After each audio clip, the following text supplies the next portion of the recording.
The closet door was shaking. I was inside it, trying not to breathe. My hand was pressed over my mouth. Outside the thin wooden door, I could hear slow footsteps moving across my bedroom floor. Step.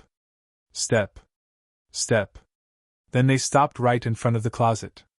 I could see a thin line of light under the door. And then I saw something else. A shadow. The shadow bent down, like someone crouching. I heard a soft whisper come from the other side. "I know you're awake, Daniel." My heart felt like it was going to explode. I had not made a single sound. I had locked my bedroom door. I had checked every window. And I lived alone. The closet handle slowly began to turn. That was the moment I realized something horrible. This wasn't a dream.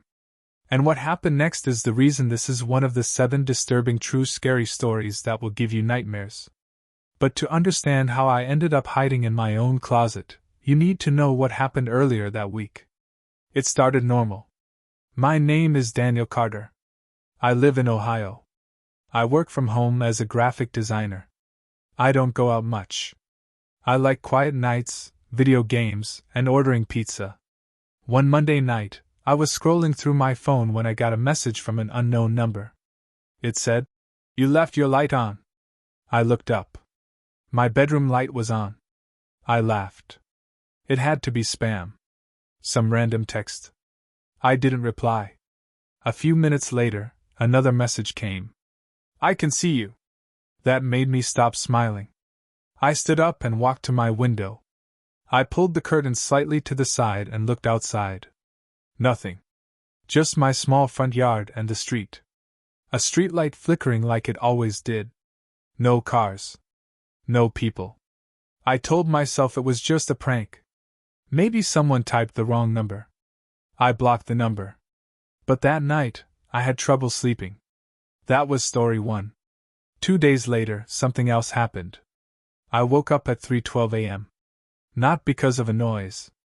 Because of a feeling. You know that feeling when someone is watching you? I slowly opened my eyes. My bedroom door was closed. But under the door, I could see a faint shadow move. Like someone walking past. Back and forth. Back and forth. I held my breath. Maybe it was my imagination. Maybe it was a car passing outside. Then I heard it.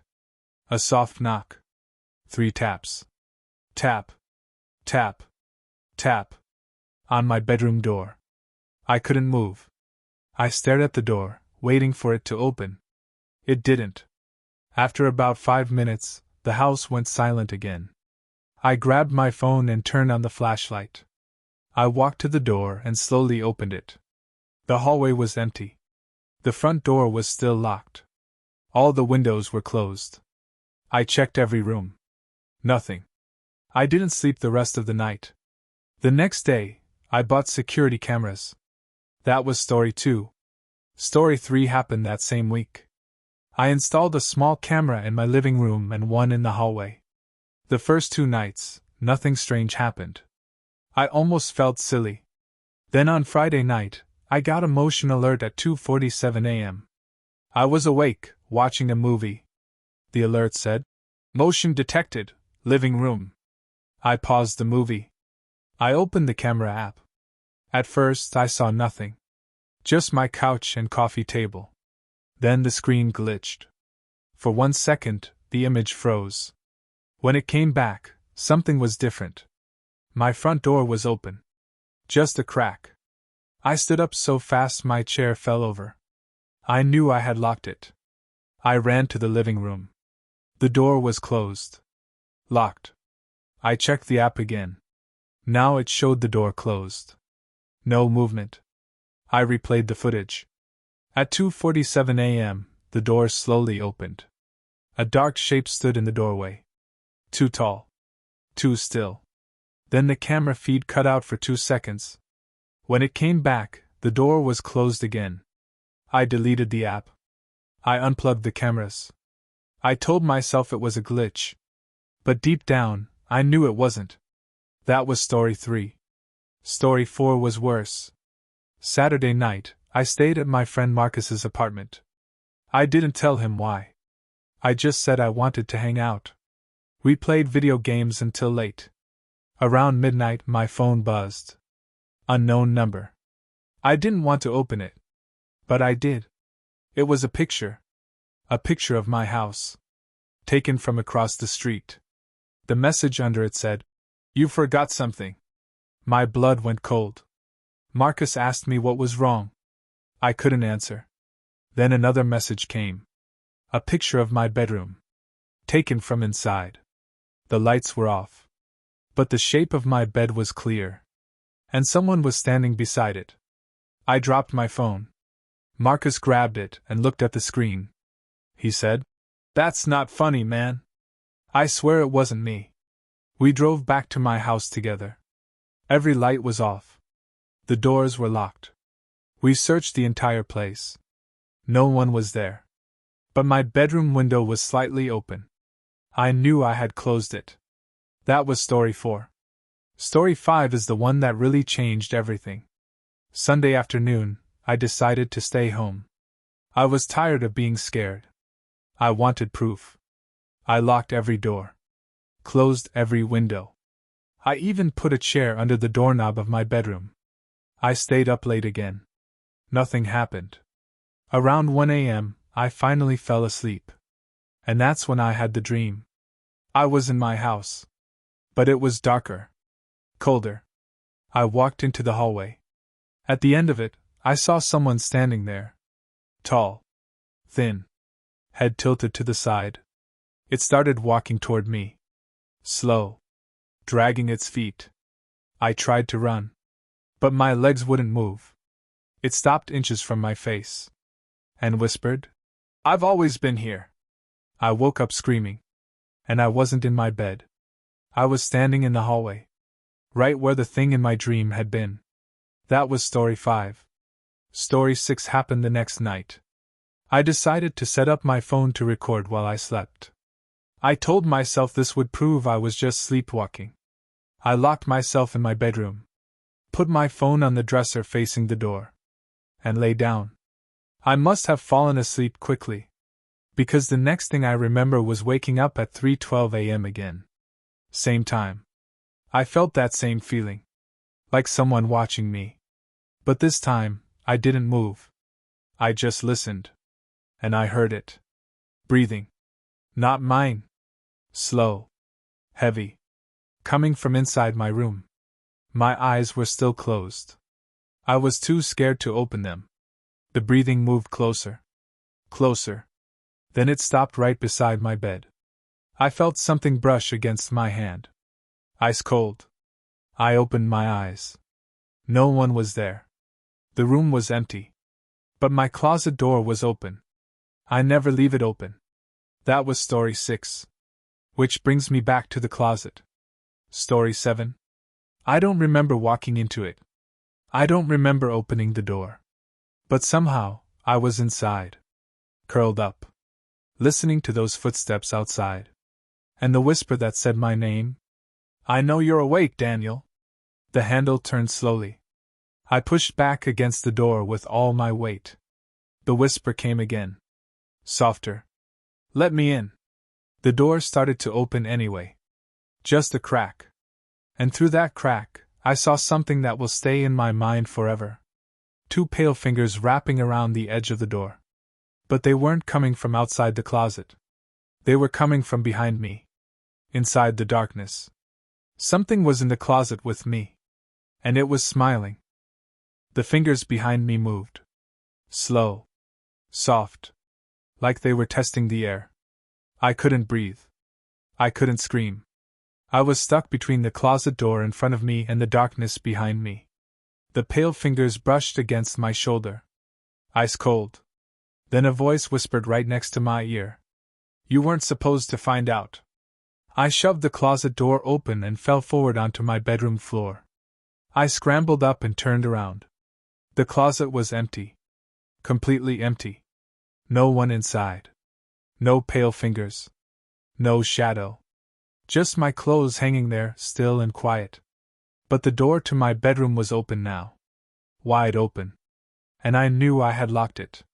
I ran out into the hallway. Every light in the house was on. Every door was open. Kitchen cabinets. Bathroom drawers. Even the front door stood slightly open, moving back and forth like someone had just walked out. I slammed it shut and locked it. Then I grabbed my phone and checked the recording from the night. My hands were shaking so badly I could barely tap the screen. The video started at 1:02 a.m. I was asleep in my bed. Nothing happened for a while. Then at exactly 3:12 a.m. I sat up. But I didn't move like a normal person waking up. My body moved stiff. Slow. Like a puppet being pulled by strings. I turned my head toward the closet. And I smiled. But it wasn't my normal smile. It was too wide. Too forced. I watched myself get out of bed. I walked to the closet. Opened it. And stepped inside. Then the worst part happened. I was still inside the closet in real life. But in the video, something else walked into the room. Something tall. So tall its head almost touched the ceiling. Its body was thin, stretched, like it was too long for itself. It stood beside my bed and watched the closet. Watched me. Then it slowly turned its head toward the camera. And the screen went black. I dropped the phone. I felt sick. There was no way to explain that. I wasn't dreaming. I wasn't sleepwalking. Something was in my house. That was when I decided to call the police. 2 officers came around 5 a.m. Officer Miller and Officer Grant. They searched the entire house. They checked the locks, the windows, the backyard. Nothing was broken. No sign of forced entry. I showed them the video. They watched it twice. Officer Grant frowned and said it looked edited. Like a prank. Officer Miller asked if I had enemies. If I was stressed. If I took any medication. I told them no. They left after an hour. Before leaving, Officer Miller said something that still bothers me. Sometimes fear makes us see things that aren't there. But the video was still on my phone. I wasn't imagining it. That night, I didn't stay at home. I packed a bag and drove to my sister Emily's house. She lived about an hour away in Indiana. I didn't tell her everything. Just that I needed a break. She let me stay in her guest room. The first night there was quiet. Peaceful. No footsteps. No whispers. No 3:12 a.m. I almost felt normal again. But the second night, something happened. At 3:12 a.m., my phone buzzed. I froze. I looked at the screen. Unknown number. My chest tightened. The message said, "You can't run." Then another one came. A picture. It was a photo of Emily's house. Taken from outside.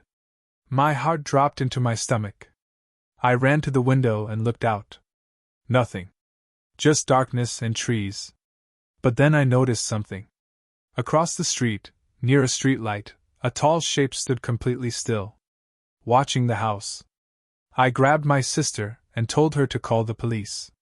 When we looked back outside, it was gone. The police searched the area. They found nothing. No footprints. No cars. No person. Emily was scared now. She asked me what was going on. I finally told her everything. About the texts. The video. The closet. She didn't laugh. She didn't say I was crazy. She just looked worried. The next morning, I went back to my house. I didn't want whatever it was following me to hurt her. When I walked inside, everything seemed normal. Too normal. My bedroom was clean. The closet door was closed. The chair was still under the knob. Like nothing had ever happened. I almost started to believe maybe I really was losing my mind. Then I saw something on the wall. Above my bed. Written in black marker. "I live here too." The letters were tall and shaky. And under the words was a small drawing. A stick figure standing next to another stick figure. One taller. One smaller. The taller one had a huge smile. That was Story 8. Story 9 happened the same night. I decided I wasn't going to sleep. I turned on every light. I sat on my couch with a baseball bat. The hours passed slowly. Midnight. 1 a.m. 2 a.m. Then 3:12 a.m. Every light in the house shut off at once. Total darkness. I heard something fall in the kitchen. A plate shattering. Then footsteps running down the hallway. Fast. Too fast. I turned on my phone flashlight. The beam shook as I held it up. At the end of the hallway, I saw it clearly for the first time. The tall figure. Its arms hung too long. Its head tilted sharply to one side. Its eyes were dark holes. And its mouth was stretched into that same wide smile. It didn't move. It just stared. Then it spoke. Not in a whisper this time, but in a low, heavy voice. You invited me. I couldn't speak. I didn't understand. It took one slow step forward. Then another. Each step made a soft cracking sound. Like bones bending. I swung the bat. The light flickered. And suddenly it was gone. Just empty hallway. But I wasn't alone.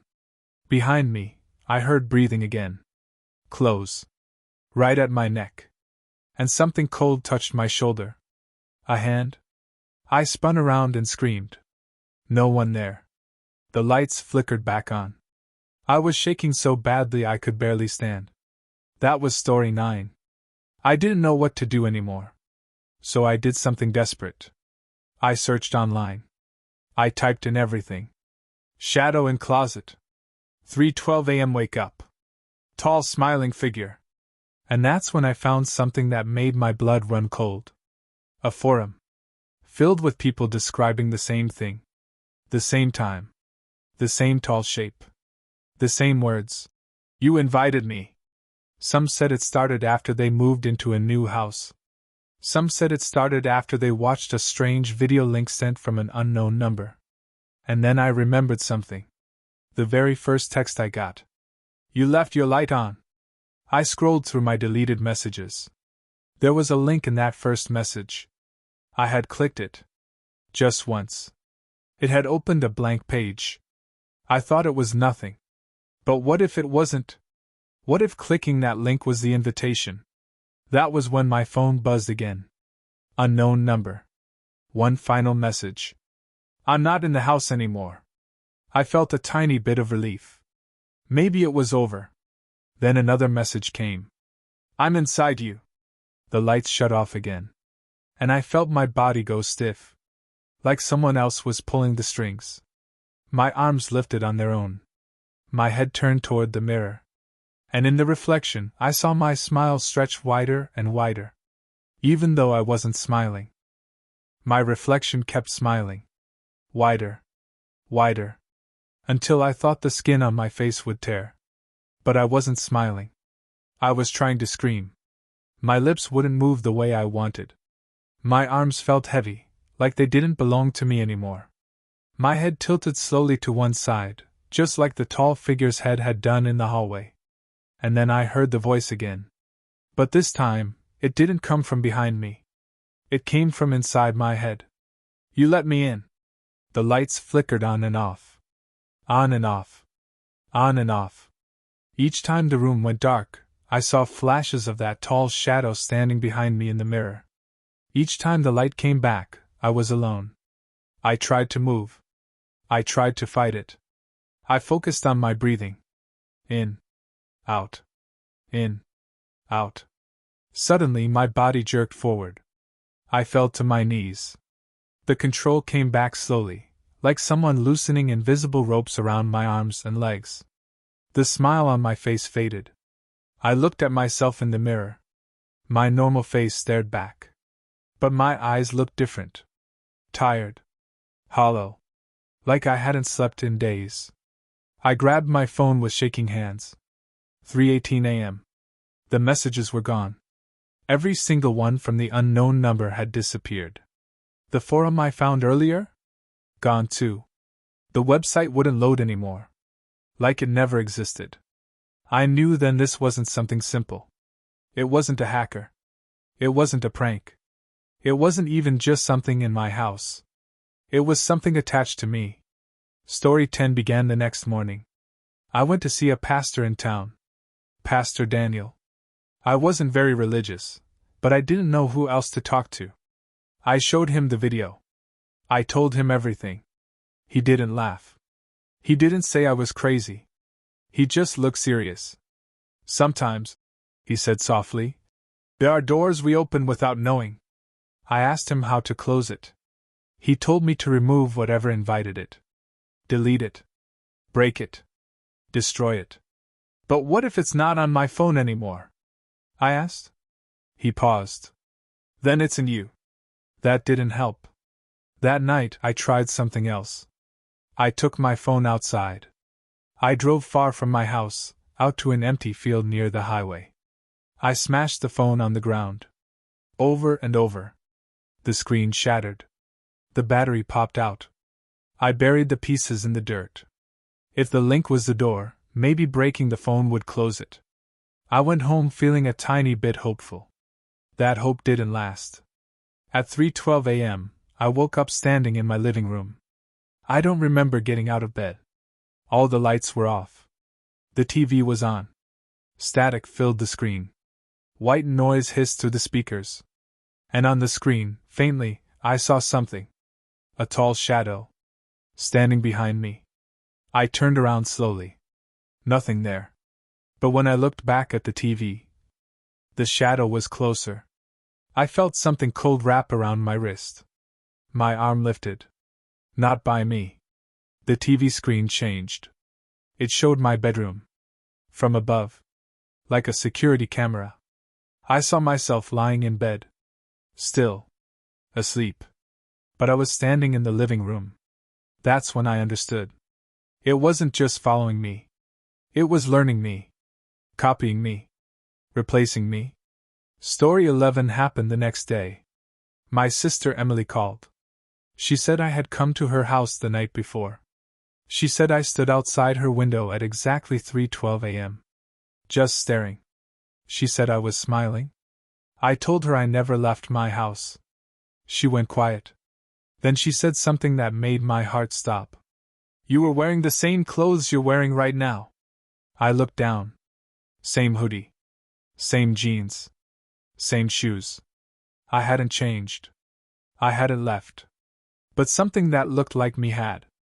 I rushed to the bathroom mirror again. My reflection looked normal. But when I blinked, it didn't blink at the same time. Just a tiny delay. But enough to notice. Story 12 was worse. I stopped sleeping completely. I drank coffee. I kept lights on. I stayed awake as long as I could. Because I realized something. It was strongest at 3:12 a.m. If I stayed awake, maybe I could stop it. At 3:10 a.m., I sat on my couch, staring at the clock. 3:11. My heart pounded. 3:12. The clock stopped ticking. Complete silence filled the house. Even the air felt frozen. Then I heard footsteps. From upstairs. But I live alone. The footsteps were slow. Heavy. Coming down the stairs. Step. Step. Step. I stood up, gripping the edge of the table. The figure appeared at the top of the stairs. But it wasn't the tall shadow anymore. It was me. Exactly me. Same face. Same clothes. Same small scar on my chin. But the smile was wrong. Too wide. Too empty. It walked down the stairs calmly. Like it owned the place. You're tired, it said in my voice. You don't have to fight. I shook my head. It tilted its head the same way. I can live your life better than you. It took another step. You won't even notice when you're gone. My legs felt weak. My eyelids heavy. It was trying to make me sleep. Because when I sleep, it moves. I slapped my own face. Hard. The pain snapped me awake. The copy frowned. Its smile twitched. For the first time, it looked annoyed. You're making this harder, it said. Then it rushed at me. Faster than anything I had ever seen. The lights exploded. Glass shattered. I fell backward. And everything went black. When I woke up, it was morning. Sunlight poured through the window. Birds chirped outside. Peaceful. Too peaceful. I slowly sat up. My body felt normal. No stiffness. No cold. No voice in my head. I walked to the mirror. My reflection blinked perfectly with me. No delay. No strange smile. I waited. Nothing happened. I checked the clock that night. 3:12 a.m. passed quietly. No lights flickered. No footsteps. No messages. For the first time in weeks, I felt safe. But here's the thing that keeps me up at night. Yesterday, I got a message from an unknown number. Just one line. I found someone else. And attached to it was a screenshot of this story, posted online, with a link at the bottom. A link that says, "Click if you want proof." I never clicked it. I swear I didn't. But if you're hearing this right now, if you searched for 7 disturbing true scary stories that will give you nightmares, Volume 128, and decided to listen, if you saw a strange link before this started, then I need you to check something. Tonight, at exactly 3:12 a.m., look at your reflection and see if it smiles first.